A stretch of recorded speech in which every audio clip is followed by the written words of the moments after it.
So the first thing that struck me about Taylor's introduction was her description of her Twitch experience. Um, One quote in particular, she says, "I was not watching alone, but instead alongside thousands of others in real time." And I think that's something that's anyone who has used Twitch platform has experienced in some degree. And Taylor's Twitch experience was comforting in some regard just because it was so familiar and just not unlike the experience that I've had with Twitch and Twitch communities.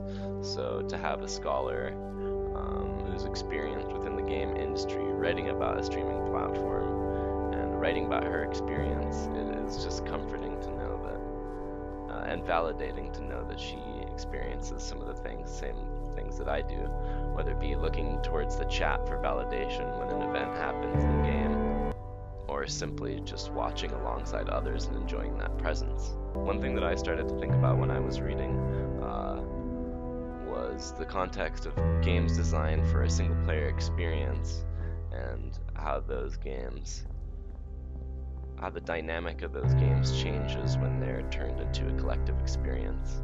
And I began thinking about walking simulators and how walking simulators kind of solitary meditative experience could be completely transformed into a social experience through the process of streaming and broadcasting. I think walking simulators are among some of the most accessible games due to their fact that there's limited agency in your environment. You pretty much just have the ability to walk and look around and occasionally interact.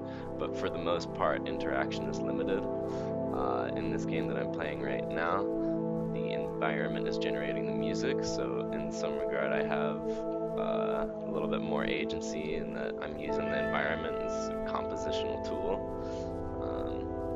But I think the good thing about a walking simulator is that anybody can pick it up and play it with ease. Taylor mentions that in academics, sometimes scholars have expressed to her that there are not enough of gamers or are too intimidated by games to actually know what's happening in the research space. I think games like walking simulators are great for anybody because they allow you to experience an otherworldly space without being intimidated by the controls or being intimidated by not being good enough, because it's really impossible in a game like this with such limited input. When a game is streamed, it becomes a collective experience, and that is if you have people watching your stream, but the fact that you're putting it out there anyways in the first place means it's collective. And this begs the question, what happens to something like a walking simulator when it's streamed? Does it become background entertainment that facilitates some conversation within the streaming community, or can it cultivate a collective meditational experience? And this is something that I really can't speculate on too much because I haven't really looked into walking simulator Twitch community. What Taylor gets at in the conclusion of her introduction is that this book is really about what happens when people begin to transform private play into public entertainment. And private play, when it comes to something as meditative and it feels so personal as a walking simulator, is there a design intention that's possibly lost when you take a single player experience, turned it into a collective one? And what does this mean for experiences that are meant to be solitary? What do they turn into?